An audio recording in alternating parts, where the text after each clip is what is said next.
আসসালামু আলাইকুম, কি অবস্থা সবার? আশা করি ভালোই আছেন। তো অতি দুঃখে একটা কথা বলতে চাই। তো কথাটা হলো কি, আমার খুব খারাপ লাগছে, ঠিক আছে? এই আপনারা দেখেন কি হয়েছে, এমন কি কারণে খারাপ লাগলো আমার, এমনকি আপনাদের সবারই খারাপ লাগবে, ঠিক আছে?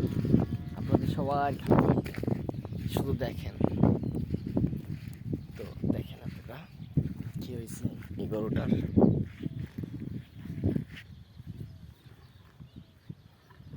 দেখছেন গাইস কি হয়েছে গরুটার? মনে হয় পুড়ে পুড়ে গেছে। ইস, গরুটার কি বিচারা, মানে বোবা জিনিসটা কি হয়ে গেছে,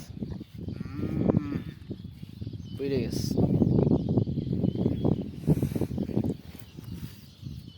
হ্যাঁ, দাঁড়া দাঁড়া দাঁড়া।